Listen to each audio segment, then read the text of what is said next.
Chapter 9. The Army on the March. The contents of this interesting chapter are better indicated in Section 1 than by this heading.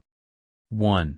Sun Tzu said, "We come now to the question of encamping the army, and observing signs of the enemy. Pass quickly over mountains, and keep in the neighborhood of valleys." The idea is, not to linger among barren uplands, but to keep close to supplies of water and grass. Cf. Wu Tzu, ch. 3, abide not in natural ovens, that is the openings of valleys. Chang Yu tells the following anecdote. Wu Tuqian was a robber captain in the time of the later Han, and Ma Yuan was sent to exterminate his gang. Qian having found a refuge in the hills, Ma Yuan made no attempt to force a battle, but seized all the favorable positions commanding supplies of water and forage. Qian was soon in such a desperate plight for want of provisions that he was forced to make a total surrender. He did not know the advantage of keeping in the neighborhood of valleys. 2. Camp in high places. Not on high hills, but on knolls or hillocks elevated above the surrounding country. Facing the sun. Tu Mu takes this to mean facing south, and Chun Hao facing east. Cf. Infra, sections 11, 13. Do not climb heights in order to fight. So much for mountain warfare. 3. After crossing the river, you should get far away from it. In order to tempt the enemy to cross after you, according to Zhao Kung, and also, says Chang Yu, in order not to be impeded in your evolutions. The Tung Chain reads, if the enemy crosses a river, etc. But in view of the next sentence, this is almost certainly an interpolation. 4. When an invading force crosses a river in its onward march, do not advance to meet it in midstream. It will be best to let half the army get across, and then deliver your attack. Li Chuan alludes to the great victory won by Han Xin over Lung Chu at the Wei River. Turning to the Qian Han Shu, ch. 34, Fall. 6 verso, we find the battle described as follows: the two armies were drawn up on opposite sides of the river. In the night, Han Xin ordered his men to take some 10,000 sacks filled with sand and construct a dam higher up. Then, leading half his army across, he attacked Lung Chu, but after a time, pretending to have failed in his attempt, he hastily withdrew to the other bank. Lung Chu was much elated by this unlooked-for success, and exclaiming, "I felt sure that Han Xin was really a coward." He pursued him and began crossing the river in his turn. Han Xin now sent a party to cut open the sandbags, thus releasing a great volume of water, which swept down and prevented the greater portion of Lung Chu's army from getting across. He then turned upon the force which had been cut off, and annihilated it, Lung Chu himself being amongst the slain. The rest of the army, on the further bank, also scattered and fled in all directions. 5. If you are anxious to fight, you should not go to meet the invader near a river which he has to cross, for fear of preventing his crossing. 6. Moor your craft higher up than the enemy, and facing the sun. See Supra, section 2. The repetition of these words in connection with water is very awkward. Chang Yu has the note, said either of troops marshaled on the riverbank, or of boats anchored in the stream itself. In neither case it is essential to be higher than the enemy and facing the sun. The other commentators are not at all explicit. Do not move upstream to meet the enemy.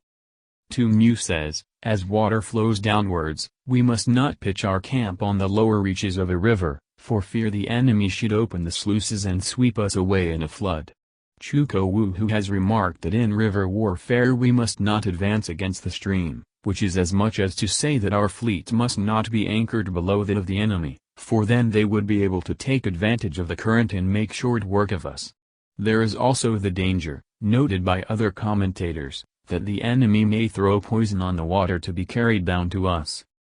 So much for river warfare. 7. In crossing salt marshes, your sole concern should be to get over them quickly, without any delay. Because of the lack of fresh water, the poor quality of the herbage, and last but not least, because they are low, flat, and exposed to attack. 8. If forced to fight in a salt marsh, you should have water and grass near you, and get your back to a clump of trees. Li Chuan remarks that the ground is less likely to be treacherous where there are trees, while Tu Mu says that they will serve to protect the rear. So much for operations in salt marshes. 9. In dry, level country, take up an easily accessible position with rising ground to your right and on your rear. Tu Mu quotes Taikung saying, an army should have a stream or a marsh on its left, and a hill or tumulus on its right, so that the danger may be in front, and safety lie behind. So much for campaigning in flat country. 10. These are the 4 useful branches of military knowledge. Those, namely, concerned with 1. Mountains, 2. Rivers, 3. Marshes, and 4. Plains. Compare Napoleon's military maxims, number 1. Which enabled the Yellow Emperor to vanquish 4 several sovereigns. Regarding the Yellow Emperor, Ma Yaochun asks, with some plausibility, whether there is an error in the text as nothing is known of Huang Ti having conquered 4 other emperors. The Shi Qi, ch. 180 in it, speaks only of his victories over Yen Ti and Qihu. In the Yu Tao it is mentioned that he fought 70 battles and pacified the empire. Zhao Kung's explanation is, that the Yellow Emperor was the first to institute the feudal system of vassals princes, each of whom, to the number of 4, originally bore the title of emperor. Li Chuan tells us that the art of war originated under Huang Ti, who received it from his minister Feng Hu. 11. All armies prefer high ground to low. High ground, says Ma Yaochun, is not only more agreeable and salubrious, but more convenient from a military point of view. Low ground is not only damp and unhealthy, but also disadvantageous for fighting. And sunny places too dark. 12.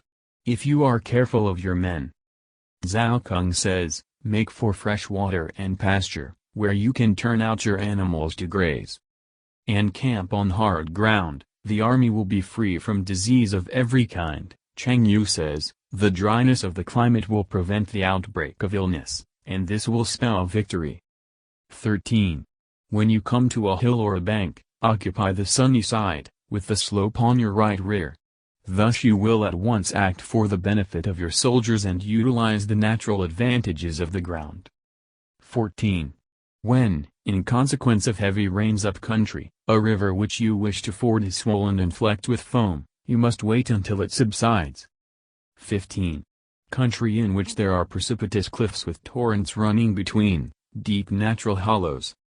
The latter defined as places enclosed on every side by steep banks, with pools of water at the bottom. Confined places. Defined as natural pens or prisons or places surrounded by precipices on 3 sides, easy to get into, but hard to get out of. Tangled thickets. Defined as places covered with such dense undergrowth that spears cannot be used. Quagmires. Defined as low-lying places, so heavy with mud as to be impassable for chariots and horsemen. And crevasses. Defined by Ma Yaochun as a narrow difficult way between beetling cliffs.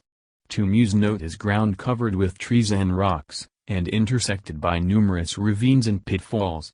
This is very vague, but Qiulin explains it clearly enough as a defile or narrow pass, and Chang Yu takes much the same view. On the whole, the weight of the commentators certainly inclines to the rendering defile. But the ordinary meaning of the Chinese in one place is a crack or fissure, and the fact that the meaning of the Chinese elsewhere in the sentence indicates something in the nature of a defile, make me think that Sun Tzu is here speaking of crevasses.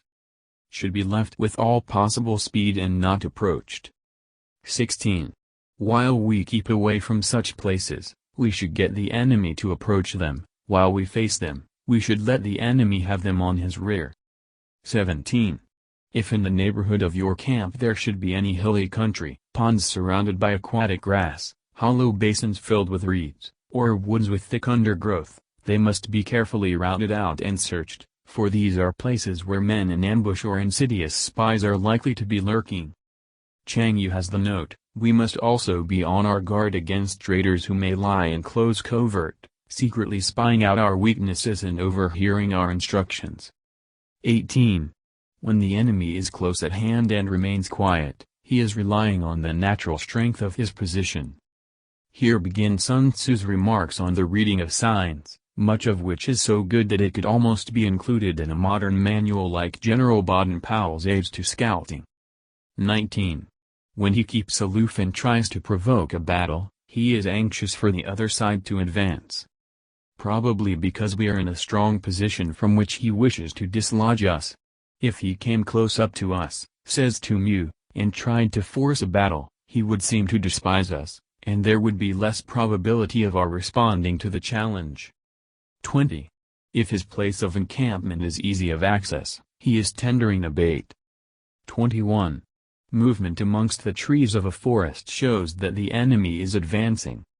Zhao Kung explains this as felling trees to clear a passage, and Chang Yu says, every man sends out scouts to climb high places and observe the enemy.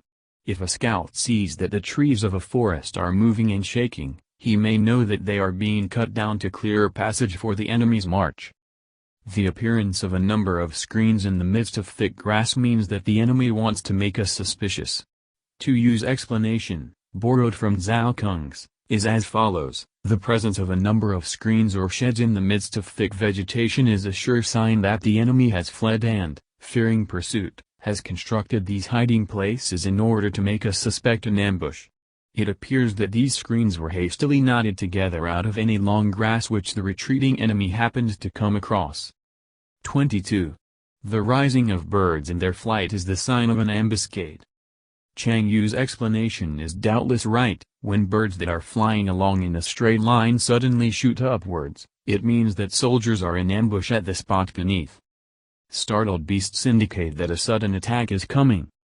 23. When there is dust rising in a high column, it is the sign of chariots advancing. When the dust is low, but spread over a wide area, it betokens the approach of infantry. High and sharp, or rising to a peak, is of course somewhat exaggerated as applied to dust. The commentators explain the phenomenon by saying that horses and chariots, being heavier than men, raise more dust, and also follow one another in the same wheel track, whereas foot soldiers would be marching in ranks, many abreast. According to Chang Yu, every army on the march must have scouts some way in advance, who on sighting dust raised by the enemy, will gallop back and report it to the commander-in-chief. Cf. General Baden-Powell, as you move along, say, in a hostile country, your eyes should be looking afar for the enemy or any signs of him, figures, dust rising, birds getting up, glitter of arms, etc. When it branches out in different directions, it shows that parties have been sent to collect firewood. A few clouds of dust moving to and fro signify that the army is encamping. Chang Yu says, in apportioning the defenses for a cantonment, light horse will be sent out to survey the position and ascertain the weak and strong points all along its circumference. Hence the small quantity of dust and its motion. 24. Humble words and increased preparations are signs that the enemy is about to advance. As though they stood in great fear of us, says Sun Tzu. Their object is to make us contemptuous and careless, after which they will attack us. Chang Yu alludes to the story of Tian Tan of the Qi Mo against the Yan forces, led by Qich. In ch. 82 of the Shi Qi we read, Tian Tan openly said, "My only fear is that the Yan army may cut off the noses of their Qi prisoners and place them in the front rank to fight against us. That would be the undoing of our city." The other side being informed of this speech, at once acted on the suggestion, but those within the city were enraged at seeing their fellow countrymen thus mutilated, and fearing only lest they should fall into the enemy's hands, were nerved to defend themselves more obstinately than ever. Once again Tian Tan sent back converted spies who reported these words to the enemy. "What I dread most is that the men of Yan may dig up the ancestral tombs outside the town, and by inflicting this indignity on our forefathers cause us to become faint-hearted." Forthwith the besiegers dug up all the graves and burned the corpses lying in them. And the inhabitants of Qi Mo, witnessing the outrage from the city walls, wept passionately and were all impatient to go out and fight, their fury being increased tenfold. Tian Tan knew then that his soldiers were ready for any enterprise. But instead of a sword, he himself took a mattock in his hands, and ordered others to be distributed amongst his best warriors, while their ranks were filled up with their wives and concubines. He then served out all the remaining rations and bade his men eat their fill. The regular soldiers were told to keep out of sight, and the walls were manned with the old and weaker men and with women. This done, envoys were dispatched to the enemy's camp to arrange terms of surrender, whereupon the Yan army began shouting for joy. Tian Tan also collected 20,000 ounces of silver from the people, and got the wealthy citizens of Chimo to send it to the Yan general with the prayer that, when the town capitulated, he would not allow their homes to be plundered or their women to be maltreated. Cheech, in high good humor, granted their prayer, but his army now became increasingly slack and careless.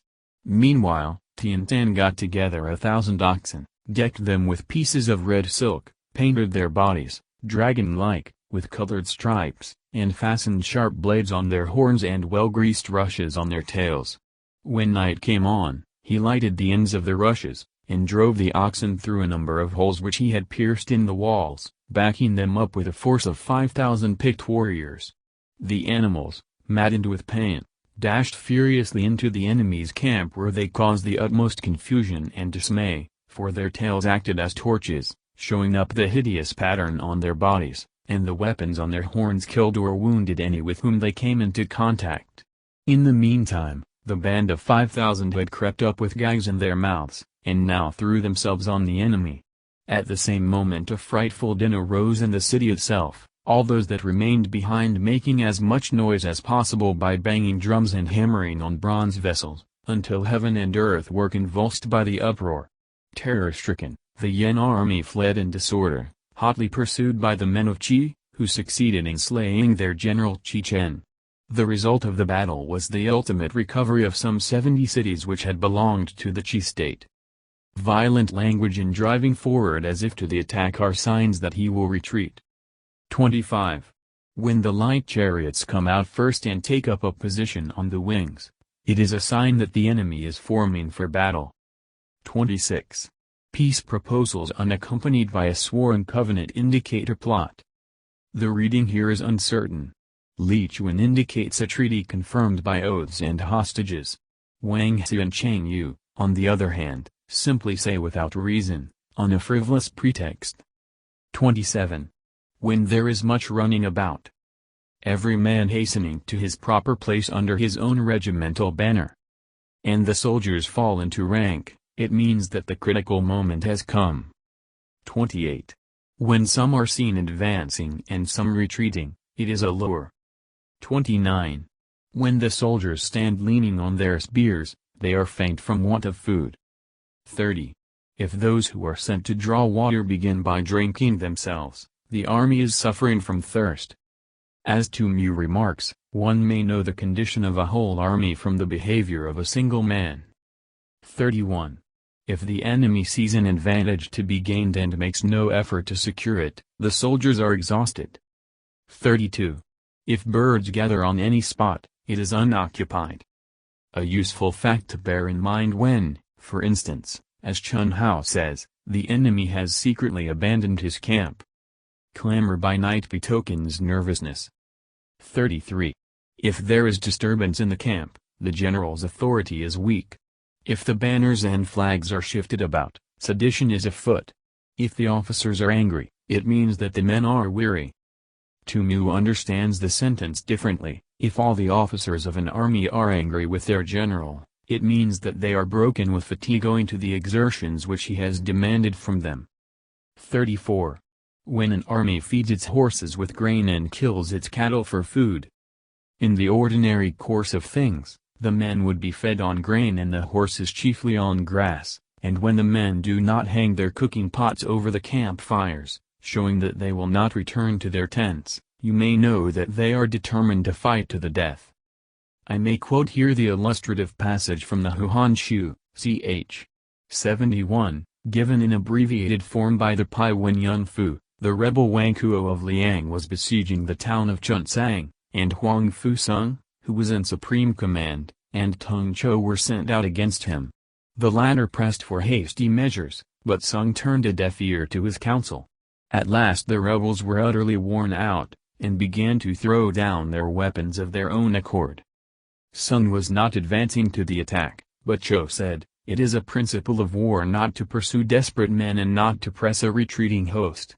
Sun answered, that does not apply here. What I am about to attack is a jaded army, not a retreating host. With disciplined troops I am falling on a disorganized multitude, not a band of desperate men. Thereupon he advances to the attack unsupported by his colleague, and routed the enemy, Wang Kuo being slain. 35. The sight of men whispering together in small knots or speaking in subdued tones points to disaffection amongst the rank and file. 36. Too frequent rewards signify that the enemy is at the end of his resources. Because, when an army is hard-pressed, as Sun Tzu says, there is always a fear of mutiny, and lavish rewards are given to keep the men in good temper. Too many punishments betray a condition of dire distress. Because in such case discipline becomes relaxed, and unwanted severity is necessary to keep the men to their duty. 37. To begin by bluster, but afterwards to take fright at the enemy's numbers, shows a supreme lack of intelligence. I follow the interpretation of Zhao Kung, also adopted by Li Chuan, Tu Mu, and Cheng Yu. Another possible meaning set forth by Tu Yu, Xia Lin, Mai Taochun and Wang Zi is, the general who is first tyrannical towards his men, and then in terror lest they should mutiny, etc. This would connect the sentence with what went before about rewards and punishments. 38. When envoys are sent with compliments in their mouths, it is a sign that the enemy wishes for a truce. Sun Tzu says, if the enemy open friendly relations be sending hostages, it is a sign that they are anxious for an armistice, either because their strength is exhausted or for some other reason. But it hardly needs a Sun Tzu to draw such an obvious inference.